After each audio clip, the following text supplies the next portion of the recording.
Bezrat Hashem, on reprend Zohar Chok d'Israël, Be'alotra, veille de Shabbat, vendredi. Ata Rabbi Yitzhak Abat Re Amar, c'est la suite du Zohar qu'on a fait le vendredi dernier, où Rabbi aussi qui avait parlé. Maintenant c'est Rabbi Yitzhak qui l'a ouvert après lui et il a dit à propos d'un verset. C'est le début de la parashat Vayakel Moshe et Kol Adat Bene Israël. Et Moïse, Vayakel, il a fait assembler. C'est-à-dire il a fait en sorte qu'ils s'assemblent. C'est pas lui qui les a assemblés, ils se sont assemblés d'elles-mêmes. Comme dit Rashi, ils se sont assemblés par sa parole. Vayakel Moshe et Koladat ben Israël, et Moïse a fait assembler toute la communauté des enfants d'Israël. C'est connu, c'est dans Parashat Vayakel, et c'est après la faute du veau d'or, après la Parashat Kitissa. Ama et Kanisloun, pourquoi est-ce qu'il les a rassemblés? Pourquoi est-ce que tout d'un coup la Torah dit qu'il les a rassemblés? Begin le mimsarloun Shabbat kimedil kamin. Pour leur transmettre le Shabbat comme auparavant. Pourquoi? Parce que tout de suite après qu'il les ait assemblés, il leur a transmis le Shabbat. Or, le Shabbat avait déjà été mentionné plusieurs fois dans la Torah. Dans Parashat Shemot au début et après, plus tard, dans les 10 commandements. Alors pourquoi est-ce que maintenant Moshe assemble de nouveau les enfants d'Israël pour leur retransmettre le commandement du Shabbat? Dea bekadmita ad lo avdu ben Israël yatagla. Parce que quand le Shabbat avait été mentionné, c'était avant la faute du veau d'or. Or la faute du veau d'or, elle a changé la donne. Donc quelque part, maintenant, Moshe, il les rassemble pour redonner un commandement. Et c'est quoi le commandement qu'il leur donne? C'est le Shabbat. Or quel est le rapport entre le Shabbat et la faute du veau d'or? Alors, Masarloun est un Shabbat, donc il leur a transmis le Shabbat.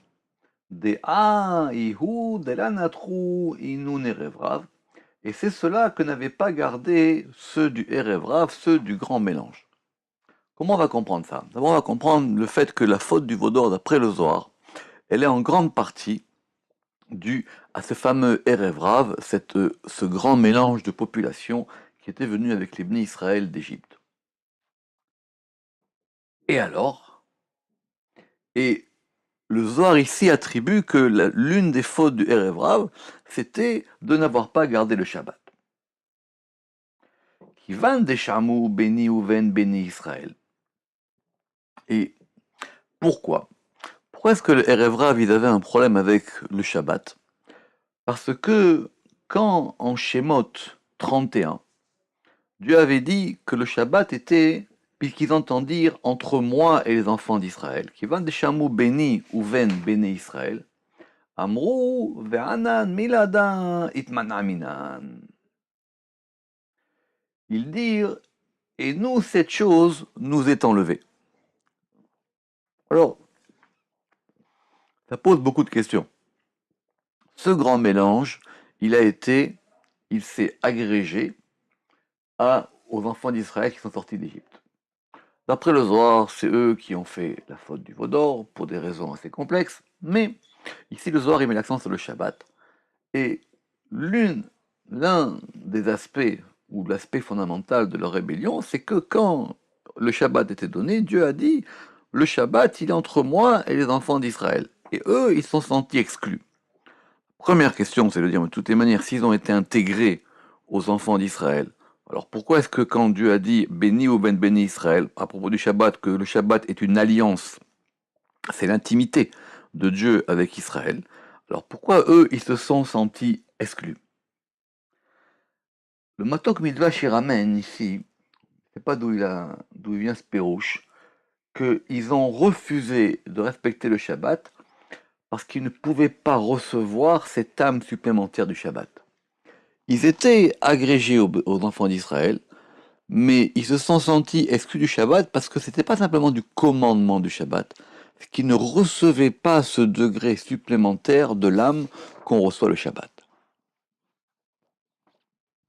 Et donc, de cette exclusion qui a été faite, et de la faute qui a été qui s'en est suivi. Alors, Moshe rassemble les enfants d'Israël pour les recentrer, pour les re-rassembler, pour les réorganiser, les réunifier autour de la notion de Shabbat.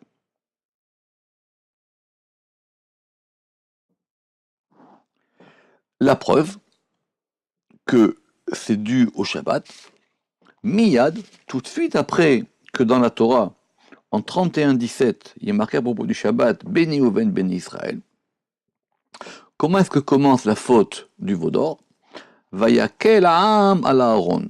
Le peuple se rassembla sur Aaron, vers Aaron, le peuple s'est rassemblé autour d'Aaron et ils lui ont dit, comme c'est connu, voilà, Moshe il est en retard et donc maintenant tu vas nous fabriquer un veau d'or. Cette notion ici de Ha'am, le Zohar l'interprète, comme on sait là-bas à propos de la faute du veau d'or, à propos du Erev Rav. Pourquoi? Parce qu'il s'agit du peuple de Moïse.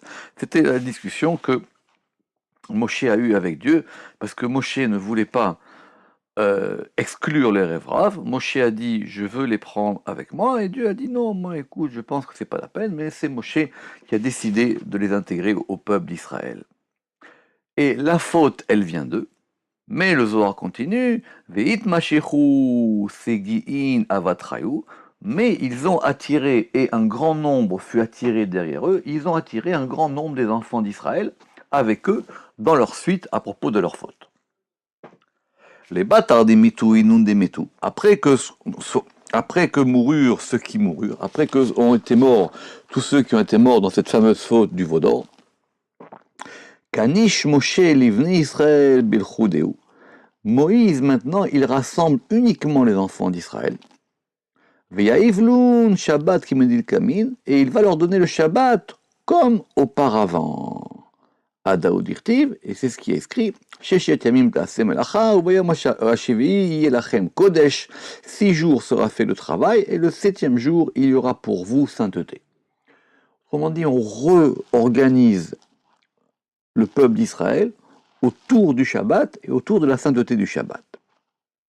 Simplement, quand dans Parashat Vayakel, là où est-ce qu'on est, Moïse y rassemble les enfants d'Israël, il va leur détailler un travail de Shabbat. Vous savez que les travaux de Shabbat, ils sont au nombre de 39, ils correspondent, 39 c'est Gematria Tal, ça correspond à une rosée divine qu'on reçoit à travers ces 39 travaux de Shabbat dont on s'abstient le Shabbat. Et la Torah ne détaille pas ces travaux, sauf ici, explicitement, dans Parashat Vayakel, il est écrit là-bas, Lo tevaru esh bechol moshvotechem, vous n'allumerez pas de feu dans vos demeures. Les autres travaux de Shabbat, on les apprend indirectement, ou ils sont appris par le Talmud, ou Midei Rabbanan, bien qu'ils soient des Oraïta. Mais en tout cas, la Torah ici, elle a explicitement dit, à propos de ce, je répète, de ce rassemblement qu'on fait après le veau d'or, pour pouvoir rassembler les Israël, là-bas on leur dit, vous n'allumerez pas de feu dans vos demeures. Alors évidemment, pourquoi est-ce que c'est simplement la question du feu qui est notée à cette occasion-là, et que la Torah dit? Le Zohar dit, Achahit raza des rezin.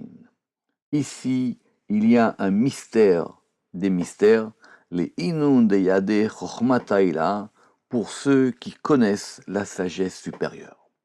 Ça sera la suite, ça sera expliqué plus tard dans le Zohar, cette notion du feu du Shabbat. Pourquoi est-ce que c'est interdit d'allumer du feu du Shabbat et pourquoi est-ce que cette notion elle est explicitement marquée dans la Torah?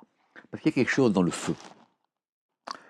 Et donc, le Zohar il dit que cette notion de feu de Shabbat qui est interdite, Raza de Shabbat ha ukmua chavraya, mystère du Shabbat ha ukmua chavraya, et ça les compagnons, ceux qui sont dans le secret de Rabbi Shimon bar Yochai, eux ils l'ont établi.